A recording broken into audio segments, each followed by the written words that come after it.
Buenas tardes de nuevo.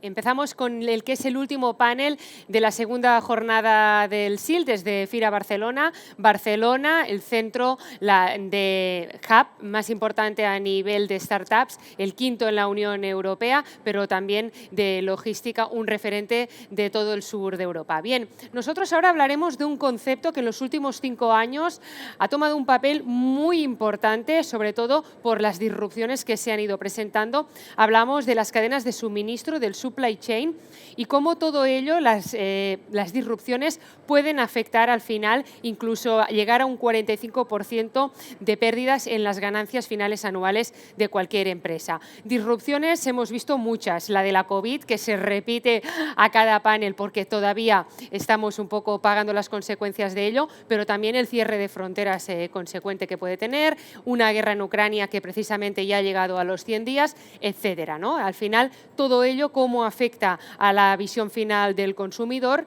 y las estrategias que tienen que seguir desde la logística para poder ir salvando los muebles. Bien, por todo ello tenemos un panel que contamos también con una conexión online que ahora ya tendremos preparada y si no, Susana, inmediatamente en breves lo tendremos. Pero desde aquí, desde Barcelona, desde el Stage Industry and Logistics, tenemos ya a Susana Val preparada para moderar este panel. Susana es directora del Zaragoza Logistics Centers y todo ello con la colaboración del Meet Global Scale Network. Muchísimas gracias y también a los dos ponentes. Gracias. Buenas tardes. Thank you very much, Nuria, for the kind introduction. And for me, it's a pleasure to be here in this panel of supply chain resilience this afternoon with the experts like the ones that we have this afternoon. So let me introduce very quickly, although Nuria already did it very well. Let me talk a little bit about resilience, because resilience is, let me provide a definition of what resilience is. It's the ability to quickly recover from a disruption. So today, worldwide disasters like the COVID-19, the pandemic, the market trends or rapid changes to consumers' behaviors may cause those disruptions. So today we're going to learn some insights from our speakers, from our panelists, on how supply chains may become more agile and flexible to resist and recover. So we're going to understand much better to differentiate the different factors such as economic, technological, cultural, or geographical for companies, talking about supply chain resilience. So for this, first I would like to introduce our panelists. We're going to split the panel in one panel in English and one panel in Spanish. So let me introduce Dr. David Correll. Good morning, David. Good morning. It's an honor to be here with you virtually. Thank you.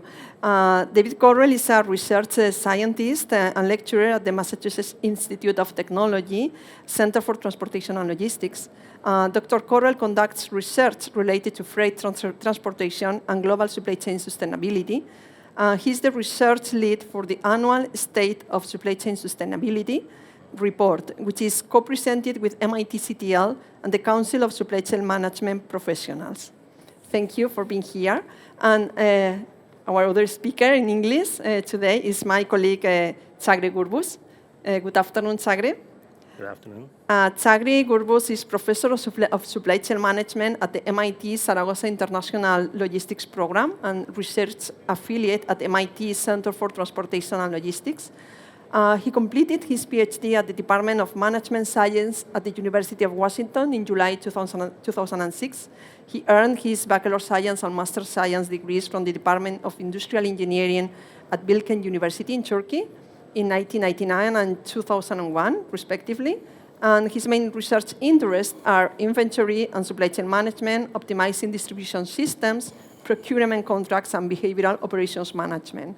He has also participated in research projects in supply chain risk management, and he's published in leading journals such as Management Science, Production, and Operations Management, European Journal of Operational Research, among others. So thank you both, and welcome to this panel. First of all, I would like to start with a very generic question for you, but a generic question, but with a great impact on supply chains. So I would like to ask you about the relationship between risk and resilience in supply chains. I think you are both experts on this concept. So maybe Chagri, you want to start? Okay, sure. So I think the relationship is extremely strong, especially after the COVID outbreak. We've seen that a lot of companies have been disrupted. In the Fortune 100 list, I think the 94% of those companies have been disrupted. The small and medium enterprises even more so compared to the larger firms. And I also agree with this claim that the reason was that historically the supply chains were focusing more on the cost minimization to maximize profits.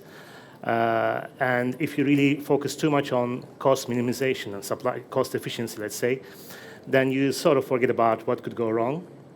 And when the disruption happens, you're in bigger trouble. So we've seen so many different types of disruptions in recent years mainly because of COVID. I mean, from labor shortages to transportation links being downed, demand peaking for some products, drying up for some others, the capacity shortages, and all sorts of problems on the supply side, on the demand side, or the link between these two. And I think people are paying more attention to supply chain resilience now because of these risks and disruptions that they have gone through.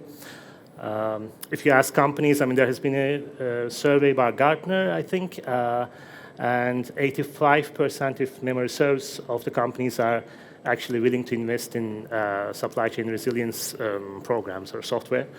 87% for agility, so they go hand in hand, I would say. And I think it makes sense. I mean, if people feel the risk more, and it is a fact actually, they're willing to invest more on supply chain resilience in general. And it is justified. It's not so difficult to convince people that it is something important that we have to pay attention to.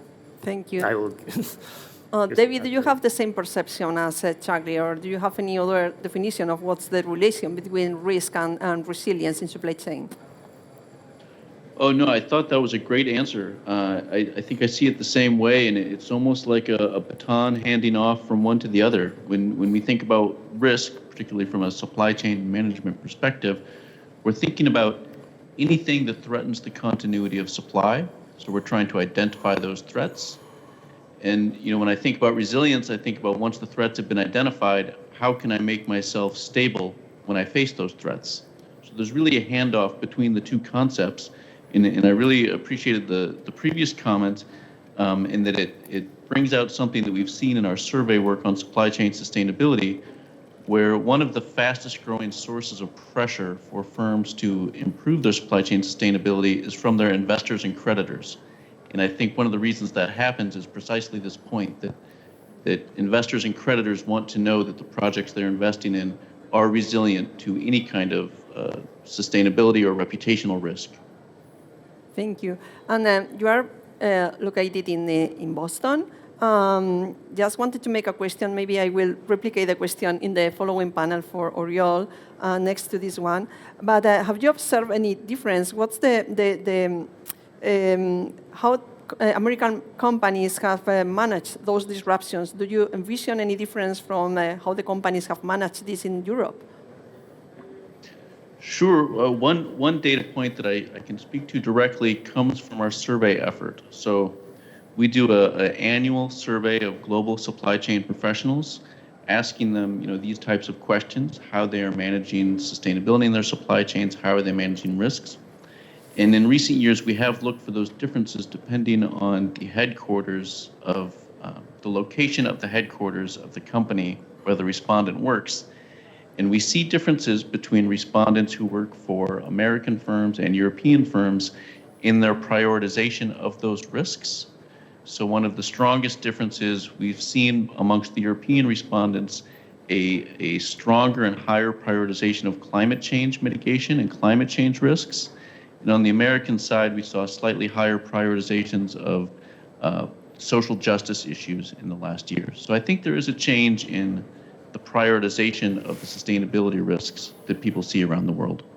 Yeah, you're right. I think that's the perception from the academic point of view that I have also.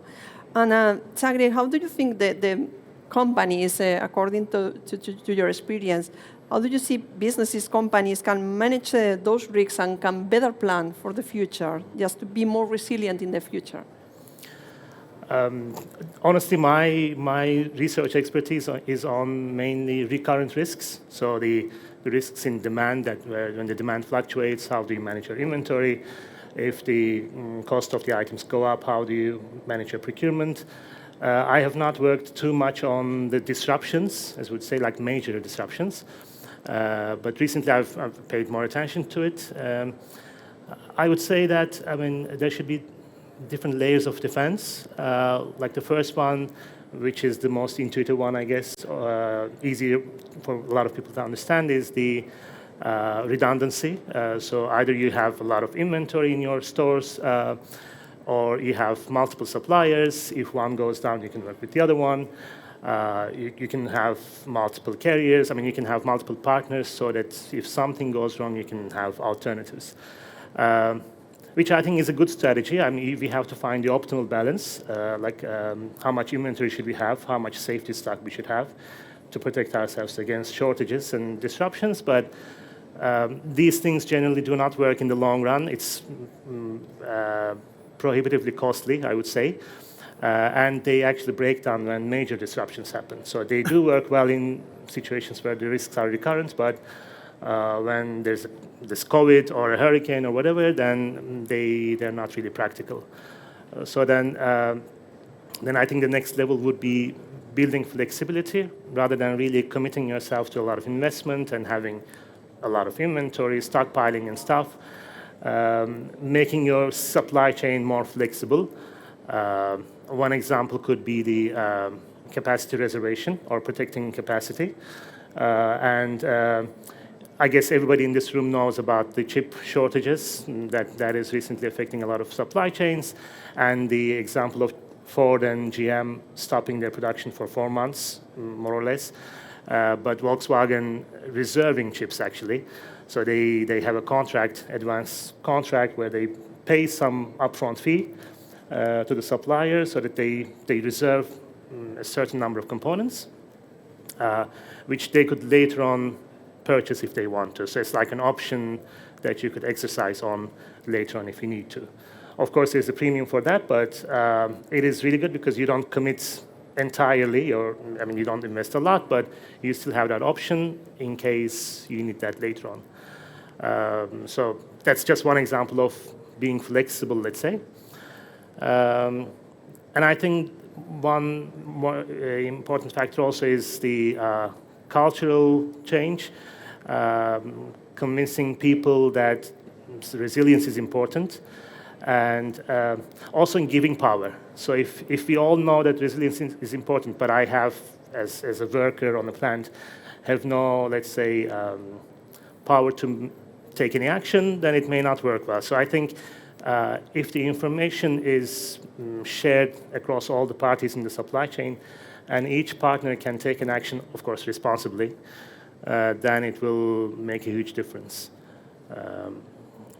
These are things that come to my mind. I mean, there are a lot of different mitigation strategies in place for different types of risks, but I think overall there are different layers, lines of defense that any company can have in place, actually.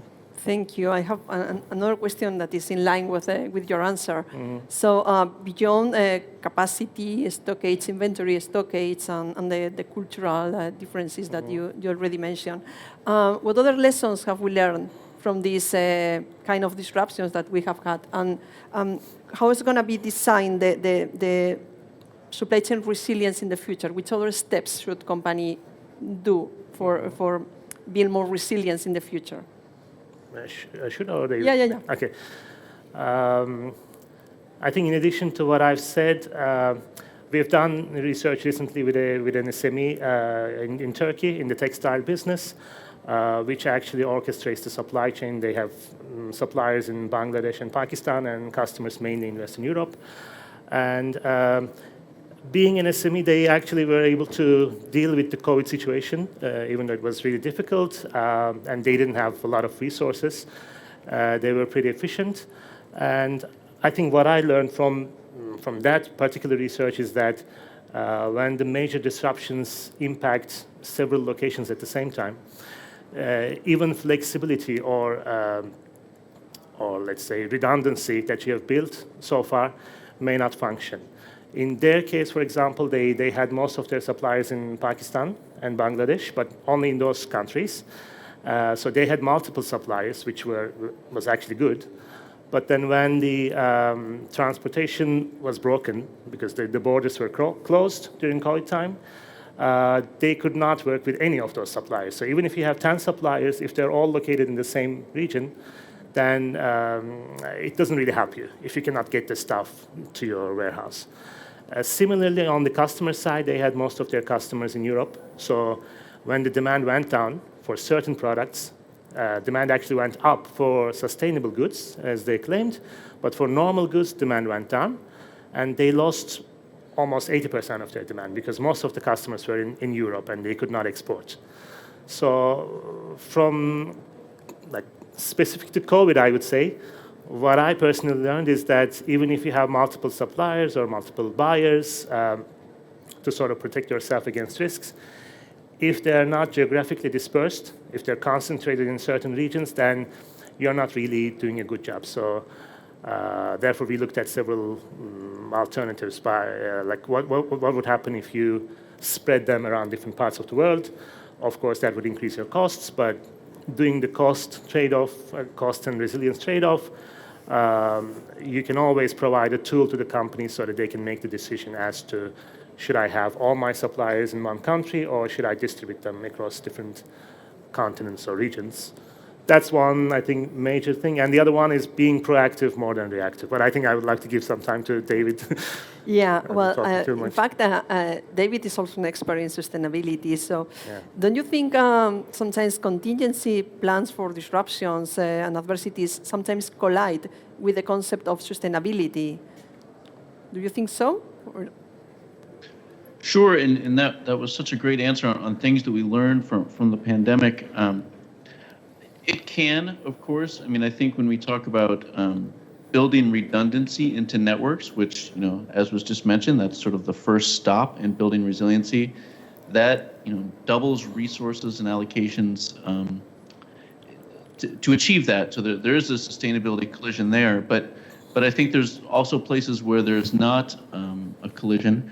And so I'm thinking in particular about last mile delivery. So, sometimes people have come to expect immediate home delivery of goods or very quick, next day or sometimes even less.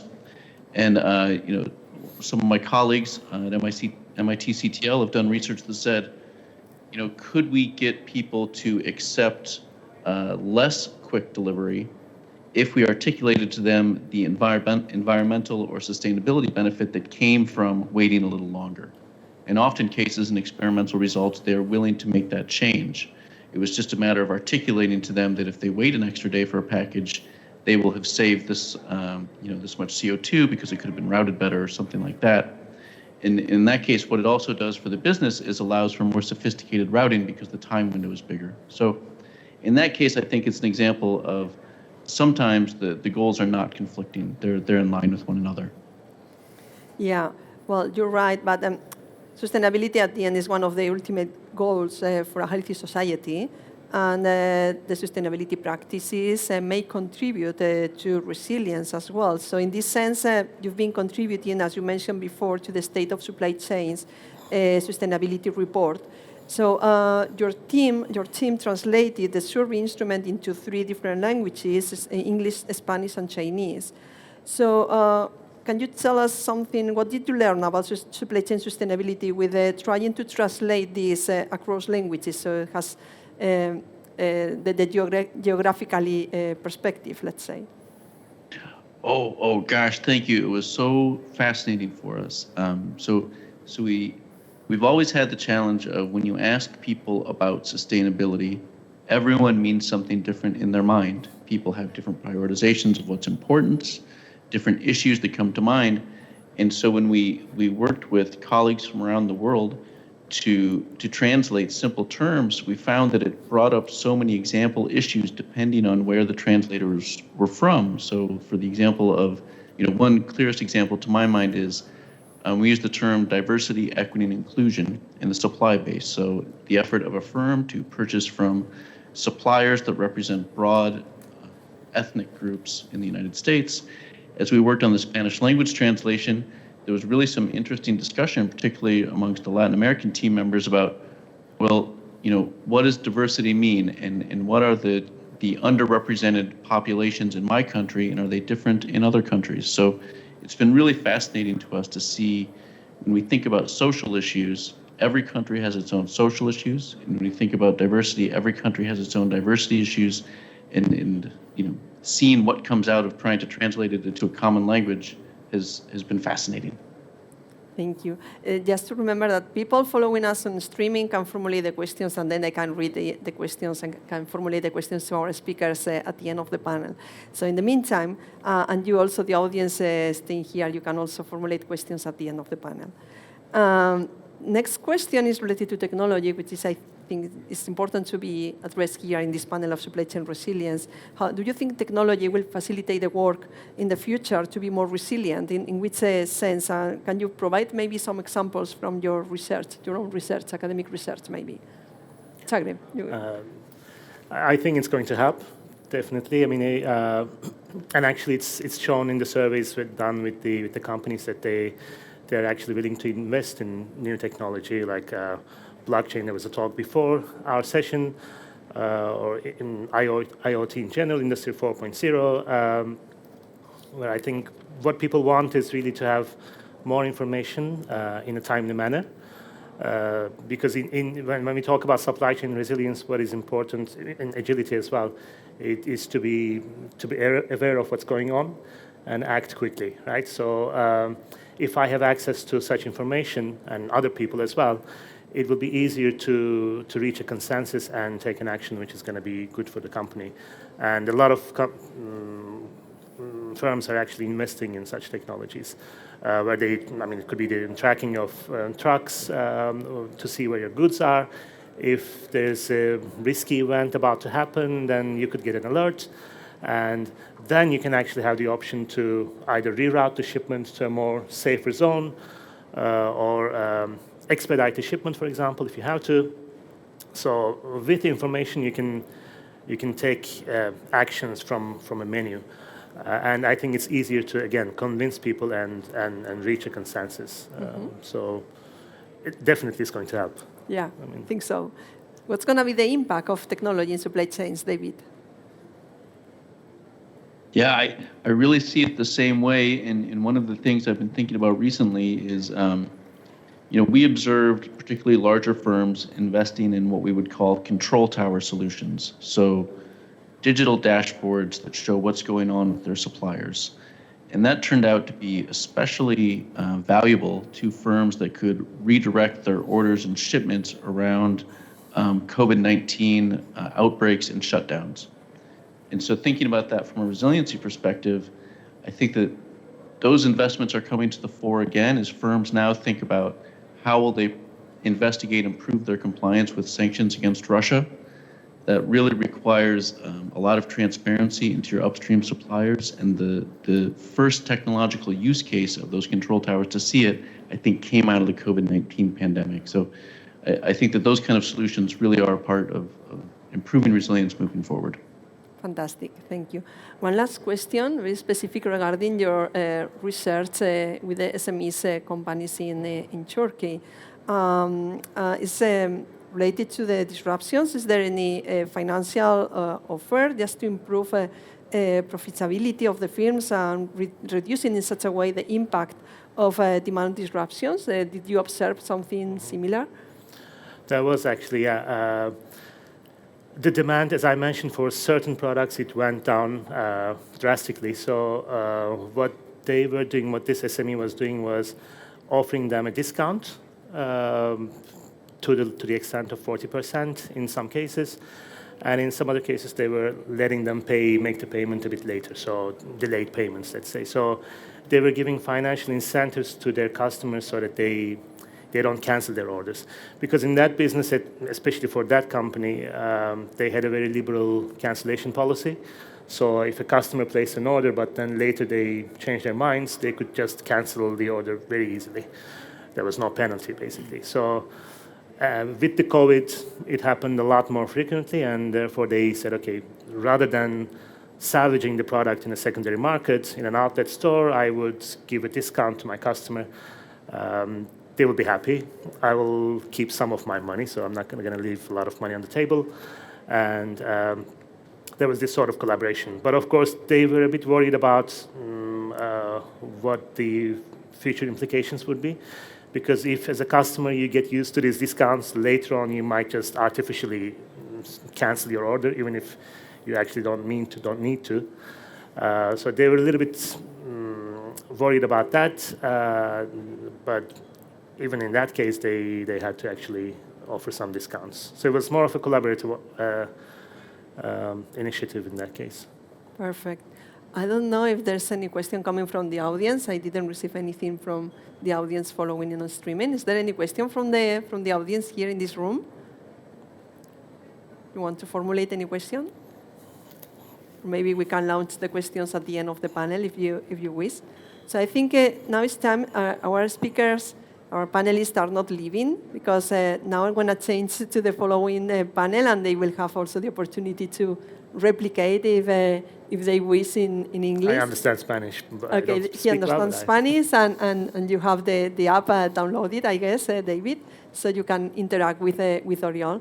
So, but at first I would like to thank you for your interaction in English, David and Sagri. Hope you enjoyed, and well, thank you very much. Paso al español, me cuesta cambiar el chip. Perdón, pasamos al segundo mini panel, ¿no?, en Supply Chain Resilience de la tarde. Y bueno, para ello me gustaría presentar a Oriol Montanyà. Continuamos, por supuesto, con otro gran experto en la materia. Oriol es vicedecano de la Universidad Pompeu Fabra, Barcelona School of Management, licenciado en Sociología por la Universidad Autónoma de Barcelona y licenciado en Periodismo por la Universidad Pompeu Fabra. Es actualmente profesor de la UPF Barcelona School of Management, donde compagina clases con la dirección de un observatorio de sostenibilidad, y además está haciendo un doctorado en la Universidad de Vic sobre resiliencia de las cadenas de suministro. O sea, que quién mejor para hablar de este panel en el día de hoy. Bueno, muchísimas gracias, Oriol. Muchas gracias por invitarme, Susana. Bueno, te voy a hacer alguna pregunta también. Sois los tres académicos. He formulado preguntas genéricas sobre Supply Chain Resilience, pero me gustaría conocer también tu perspectiva, igual que David nos explicaba cuál era la perspectiva sobre las diferencias por las que las empresas habían gestionado todas las disrupciones, ¿no?, y los planes de contingencia. ¿Cuáles son, desde tu perspectiva, como académico en España, sobre cómo las empresas en Europa han gestionado todas estas disrupciones? Nosotros lo que hicimos en la universidad, cuando nos dimos cuenta del grado de resiliencia que tenía el sector agroalimentario, pues nos dimos cuenta a través de un barómetro que se llama barómetro OSA, que lo publican conjuntamente AECOC y Nielsen. Publicaron un barómetro en el que se veía la disponibilidad de producto en tiendas del sector agroalimentario, y durante todos los meses de 2020 siempre era superior al 92-93%. De hecho, cuando cae más la disponibilidad de producto es en el mes de marzo de 2020, cuando pasa todo lo que ya sabemos, que baja hasta el 92 y poco por cien, ¿no? Es algo que nos sorprendió, porque todos sabemos lo que pasó en 2020, no solo el mes de marzo, sino que posteriormente pues, hubo confinamientos locales, confinamientos comarcales, hubo restricciones de todo tipo, hostelería abierta, hostelería cerrada, y todos estos movimientos impactaban de lleno al sector agroalimentario, a su previsión de la demanda, y ahí se demostró su grado de resiliencia, ¿no? Incluso a pesar de las famosas imágenes del papel higiénico, ¿no?, que todos vimos, pero si ahora preguntara, que lo podemos preguntar, ¿alguien se quedó sin papel higiénico en su casa? Podríamos levantar la mano. ¿Alguien se quedó sin mascarillas en marzo, abril del 20? ¿Podría levantar la mano? Sin mascarillas. Uno más. Sin gel hidroalcohólico, ¿no? Digamos que es un poco la diferencia, es que a pesar del boom mediático del papel higiénico, afortunadamente no nos quedamos sin papel higiénico, ¿no? Y eso nos llevó a investigar este sector en concreto, el sector agroalimentario.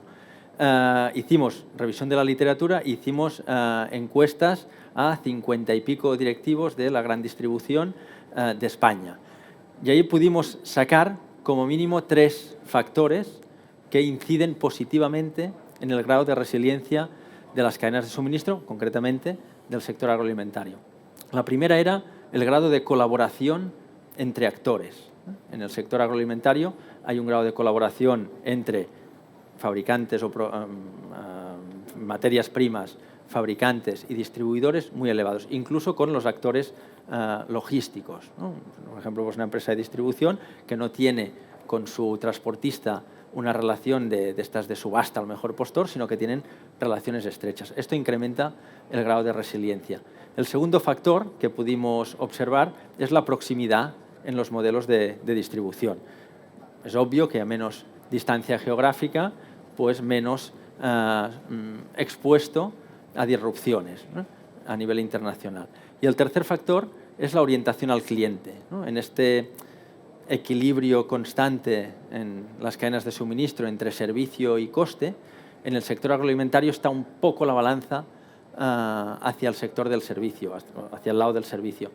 No porque sean mejores o porque se lo hayan propuesto, sino muchas veces por las características de los productos que trabajan o por las características del mercado en el que operan. Trabajan con un producto muy fresco, muy perecedero, y esto los obliga a tener las herramientas de servicio, por ejemplo, la frecuencia de reposición, los niveles de stock, pues orientados hacia el servicio, ¿no?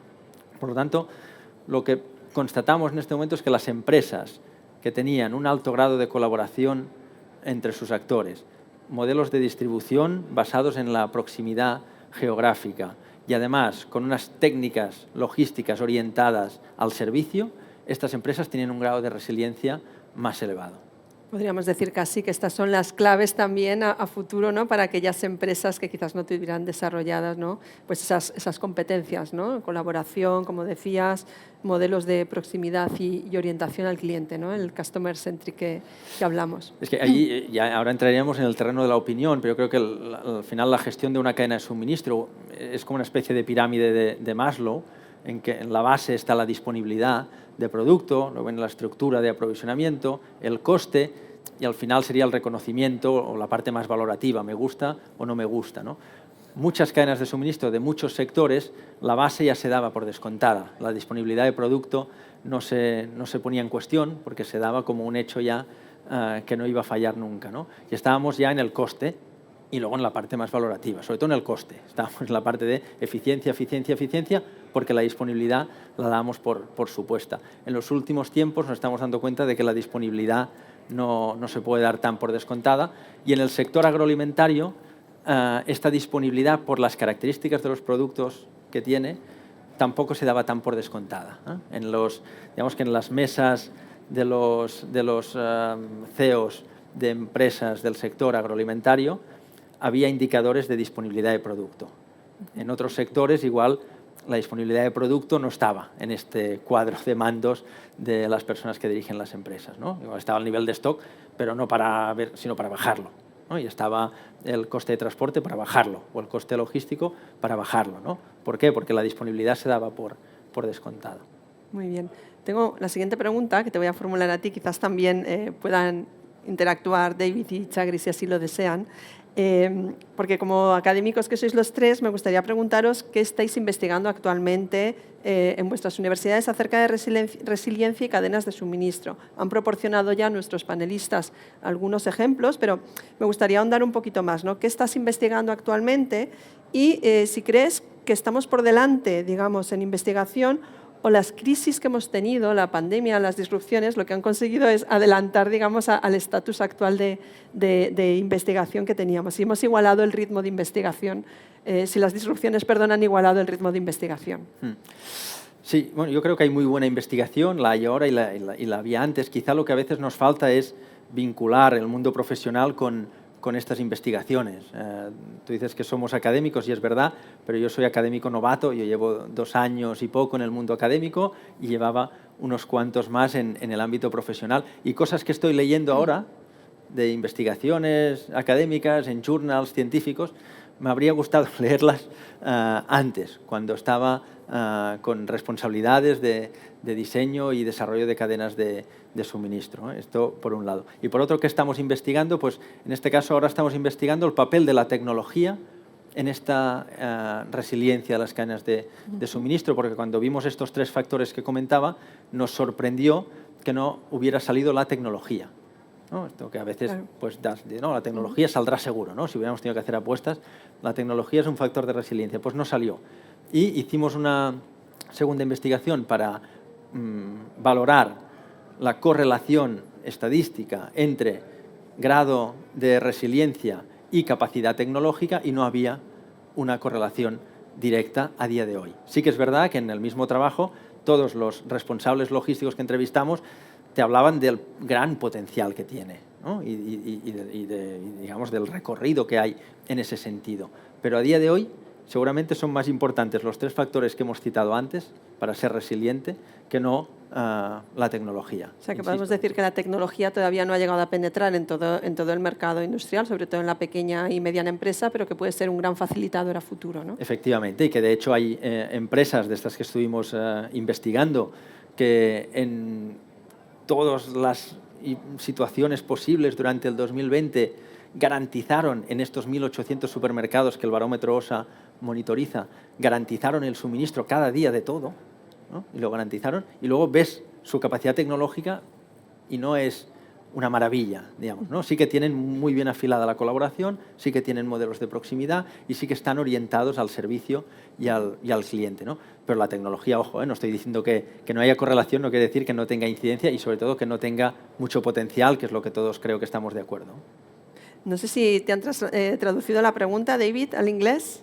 ¿Quieres aportar algo? ¿Crees que el ritmo de la investigación en estos momentos ha sido alcanzado por las disrupciones que hemos tenido a raíz de la pandemia, la guerra, otros desastres, como pueden ser los desastres naturales con el cambio climático? ¿Te han traducido la pregunta? Si no, paso a traducirla yo. I did, thank you, and it was a fascinating answer. Thank you for including me in the discussion. Personally, I think that as academics, we are oftentimes somewhat behind our industry partners. You know, research just moves slow. Research projects take years to come to fruition. But one project that I was reminded of from Oriel's comments I was really struck by was the idea that there's an evolution towards cooperation as a resiliency strategy. You know, that same argument is made in studies of plant life and the natural world when we study resiliency. And then that begged some questions, though. If cooperation is part of the answer, then the first question is, you know, who is it helpful to cooperate with and who is it not helpful to cooperate with? The second question that I think should be studied and is being studied, if we are cooperating with people or other firms, how do we share that information? And then the third and perhaps the most difficult one, I think, to my mind, is if we are cooperating, how do we share the gains of cooperation effectively? So what was articulated there as a strategy, I think, makes great sense, and the opportunity for the researchers among us is to answer those questions about how to effectively use cooperation as a resiliency strategy. Desde luego, estamos de acuerdo. Sagre? Anything else to add? I agree mostly, but sometimes I feel like academics are not so. I mean, it takes long years to really finish the research projects, but in some cases, I think we were doing a good job. For example, when we talk about inventory management, we have the continuous review of inventory policies, which was not a reality at the time, but people came up with that idea. Now the technology is there, so you can actually see that it could be a reality. And I think with the related to the disruptions, I remember reading papers on tracking a supply chain and on transportation link. Things can go wrong at different stages. So there are papers that actually assume that you could know in any moment if something goes wrong and take an action. But again, before that was more like a hypothetical situation where it was not realistic, it was just an academic exercise. But now with the advancements in the technology, it's possible, so it's becoming more relevant, I would say. That's one thing. And the other, I think, what we as researchers should also focus on is the behavioral aspects of things. And looking at the incentive mechanisms, why people take certain decisions, why some people are more risk averse, why some are risk seeking, and why would somebody object to actually improving resilience for cost efficiency. Because we know that human beings are, we are all limited in our ability to understand what's going on around us, and there's the bounded rationality. It's not always, people don't take the optimal decisions. And there's a lot of research in that field, and I think that's also useful and has to be combined with the technological advancements. Estoy completamente de acuerdo con lo que dices. La tecnología nos está ayudando a los investigadores. Muchas veces hacíamos una investigación que estaba basada en, bueno, pues, en unos datos, ¿no? Y sin posibilidad de llevarlo a un entorno real, pero la tecnología sí que es verdad que nos está brindando, pues por ejemplo me gustaría poner el ejemplo de los digital twins, ¿no? De los gemelos digitales, que hoy en día pues, en el mundo de la investigación estamos pudiendo simular escenarios y diferentes escenarios óptimos que de otra manera no serían posibles llevar a cabo, ¿no? En ese sentido me ha sorprendido bueno, pues la falta de respuesta acerca de la tecnología como factor, por eso te decía que quizás a futuro, quizás todavía no ha llegado a penetrar, ¿no? Las percepciones era que sí, lo que pasa es que la correlación, al evaluar si una empresa, su grado de tecnología y su grado de resiliencia, no había una correlación directa. Claro. No se podía decir que a más tecnología, más resiliente o al revés. Eso no se podía afirmar con rotundidad. Otro aspecto que me gustaría comentar contigo, Oriol, es sobre el punto de vista del consumidor, ¿no? Que también creo que en supply chain al final ponemos el punto de miras, ¿no? En el consumidor final, que es a quien va dirigida la mercancía, y que durante la crisis ha sido el principal afectado, ¿no? ¿Cuál es el impacto en la sociedad en la forma de concebir las cadenas de suministro, ¿no?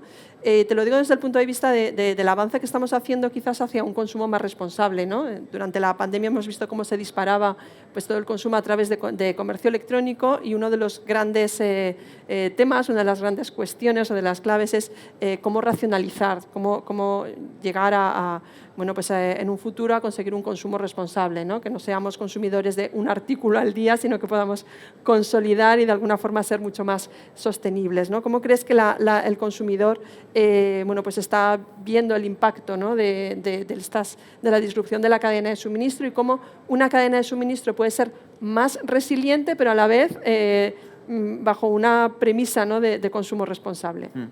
Sí, yo creo que durante los últimos, podríamos decir, 40 años, desde los años 80, 90 del siglo XX, el driver principal en el diseño y desarrollo de cadenas de suministro ha sido la eficiencia. De hecho, aquí en el SIL yo me acuerdo que siempre se hacía una encuesta a los directivos del sector, y me salía cuáles son las prioridades del sector, y la eficiencia siempre salía como número uno, y es verdad, ¿no? Y esta eficiencia nos ha llevado a modelos de gestión de cadenas de suministro globales, extensas geográficamente, buscando la producción con mano de obra más barata, impulsado por un transporte internacional también barato, y muy delgadas a nivel de existencias, de stocks, el famoso just-in-time, etcétera, ¿no? Esto ha sido lo que ha imperado en los últimos 40 años. De los últimos 2, 3 hemos aprendido que a este driver hay que sumarle otro más, que es la resiliencia, ¿no? Por lo que comentábamos antes, que hemos visto que esta estabilidad en la que basábamos estas cadenas de suministro no se puede dar por descontada, y por lo tanto la resiliencia es otro factor que ya está en estos, yo insisto en estos cuadros de indicadores, porque al final una empresa no es lo que dice su página web, sino es lo que dicen sus objetivos, ¿no? Claro, los objetivos de resiliencia no existían. Por tanto, si no existían los objetivos de resiliencia, los directivos de las cadenas de suministro no hacían nada por la resiliencia. Ahora ya está, ¿no? Ya está la resiliencia, ya está bien definida, ya sabemos que es, por un lado, cómo te afecta en el servicio una interrupción, por otro lado, cuánto tardas en recuperarte. Y esto se puede medir, y esto se está empezando a medir. Por lo tanto, ahí tenemos el segundo driver. Y el tercer driver es la sostenibilidad. Es un poco lo que tú, Susana, comentabas. Que también estamos viendo que la sostenibilidad es un imperativo que ha venido para quedarse, que por lo tanto en este diseño y desarrollo de cadenas de suministro hay que tener en cuenta las tres, y que es posible hacer las tres, ¿eh? No es que las cadenas de suministro que tenemos ahora no es que no sean sostenibles o no sean resilientes porque no hemos podido o porque no hemos querido, es porque no nos lo habíamos propuesto. Ahora nos lo estamos proponiendo, y yo soy optimista y creo que saldrán cadenas de suministro igualmente eficientes, pero más resilientes y más sostenibles. Y hablamos también de que las cadenas, de que las empresas son ahora más resilientes, que han salido más fortalecidas de la crisis, pero ¿cuál es la relación entre la resiliencia y los costes operativos? Es decir, ¿las empresas gastan más para ser más resilientes? Lo que la resiliencia es más cara o que la sostenibilidad es más cara es el mantra que utilizan sobre todo los que no se quieren mover de sitio, ¿no? Dices, más caro, ya con esto, pues con la Iglesia hemos topado, ¿no? Pero yo insisto, yo creo que es perfectamente plausible juntar las tres y que la capacidad humana para innovar y para diseñar cadenas de suministro que compaginen los tres atributos, yo la doy por descontada. De hecho, cuando hemos tenido este único driver de la eficiencia, hemos hecho cosas tan increíbles como que podamos comprar una chaqueta aquí en el centro comercial de Las Arenas, que la compras aquí, que ha sido fabricada en Bangladesh, pero con algodón de Estados Unidos, que ha sido tejido y teñido en la India, que los botones de plástico, este plástico ha estado recogido en Europa, procesado en China y fabricados en Vietnam. Y todo esto en Bangladesh y llega aquí. Cuesta 20 euros y algunos le ganan dinero. Claro, es impresionante lo que hemos hecho con este driver de la eficiencia. Ahora, insisto, le vamos a sumar y ya se le están sumando dos atributos más y yo estoy convencido que son compatibles. Además, tenemos una gran ventaja, que es que todo lo que sea disminuir recursos es interesante desde el punto de vista de la resiliencia, desde el punto de vista de la sostenibilidad y desde el punto de vista de la eficiencia. Entonces, esto choca un poco, el fenómeno de la globalización que estás explicando, choca un poco con esas claves que proporcionabas al principio, ¿no? Esos modelos de proximidad como clave para las empresas para ser más resilientes. ¿Ante qué modelo nos encontramos? ¿Estamos yendo hacia un escenario de desglobalización? ¿Vamos a continuar en un mundo globalizado? Quizás el futuro que se aproxima, pues el futuro de las cadenas de suministro resilientes pasa por un escenario híbrido, ¿no? Tengamos nuestros proveedores de proximidad, pero a la vez continuemos dentro de este mundo globalizado, ¿no?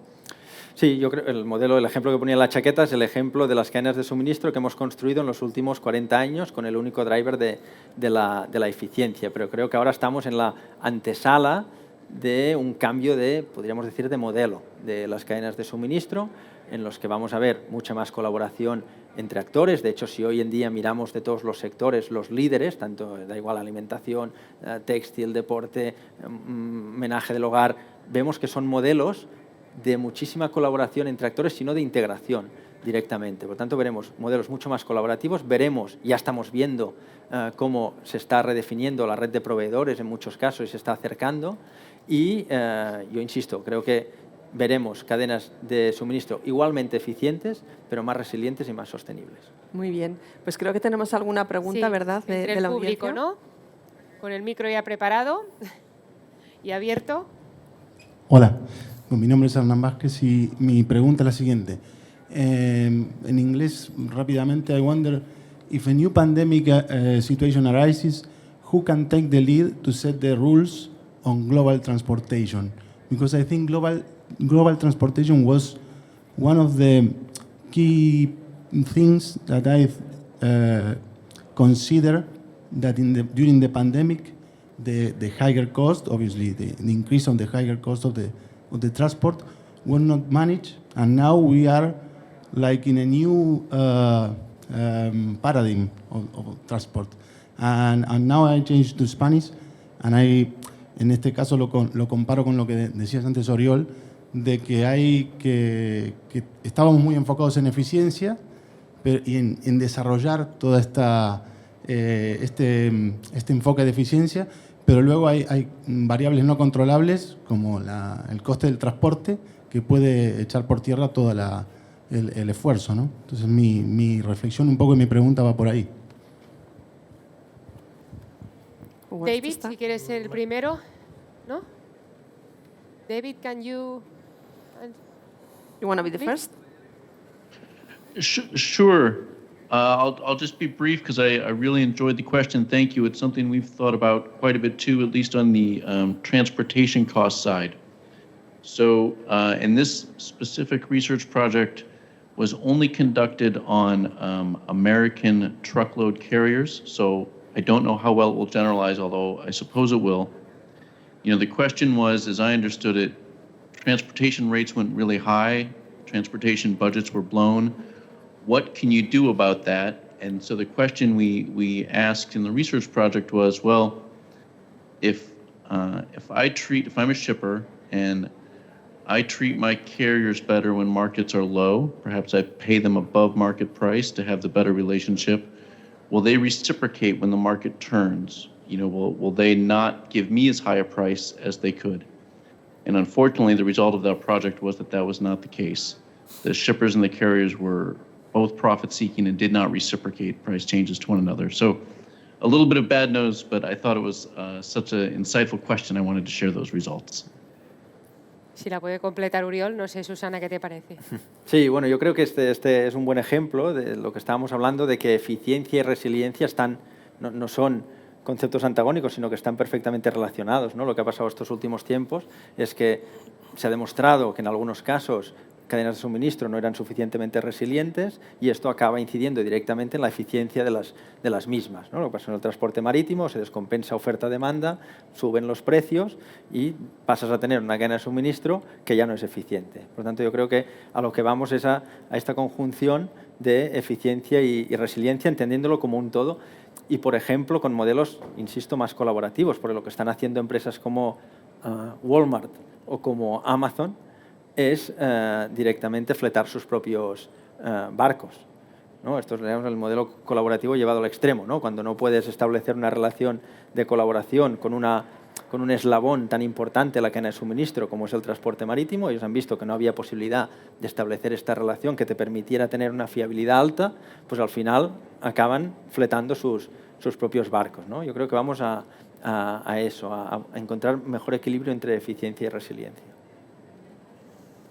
Bueno, yo creo que, Susana, si quieres cerrar con un broche a nivel de conclusión de este panel. Bueno, creo que hemos hablado de muchas cosas, ¿no? La resiliencia, conseguir cadenas de suministro más resilientes no solamente depende de las empresas, como hemos podido ver, ¿no? Necesitamos cambiar o modificar un poco el ámbito cultural, ¿no? Hemos hablado de colaboración, hemos hablado también de ese choque con la sostenibilidad, de utilizar la tecnología como una herramienta facilitadora, ¿no? para el desarrollo de planes de contingencia.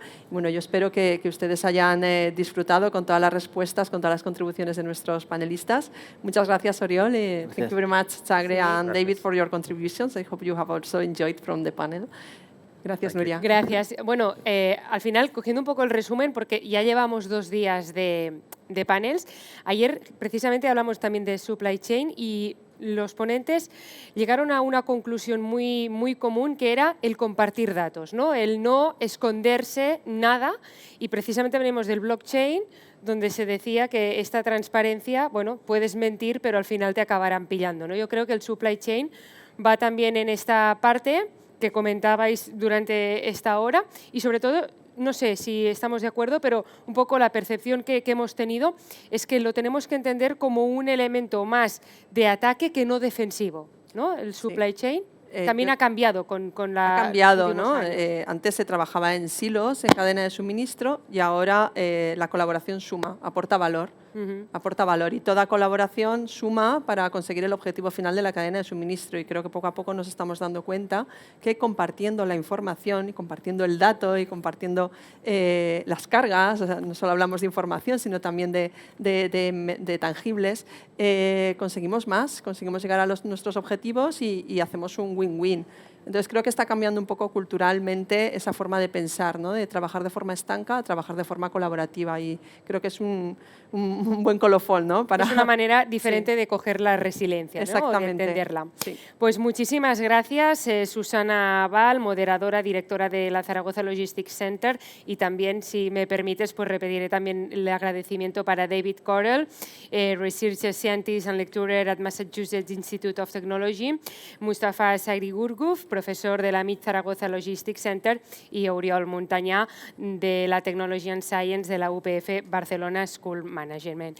Bien, nosotros agradecemos este último panel, con el que ya nos vamos a mañana, que será el tercer y último día de la 22ª edición del SIL Congress. Muy rápidamente, yo tendré que agradecer los sponsors que un día más han colaborado para hacer posible este Stage Industry and Logistics. Son AMBL, Cimalsa, Prology, Project 44, Saba i Zone Dubai, l'Ajuntament de Barcelona, Diputació de Barcelona, Barcelona Activat, Correos y Renfe. Nosotros seguimos mañana desde este punto de encuentro, desde el puente internacional que quiere ser Barcelona, un referente de la logística pues, en todo el sur de Europa, el Mediterráneo, pero también en Latinoamérica, donde nos están escuchando. Y, por cierto, hoy hemos llegado a las más de 1000 conexiones online y, obviamente, por una feria donde han pasado miles de personas. Muchísimas gracias y hasta mañana.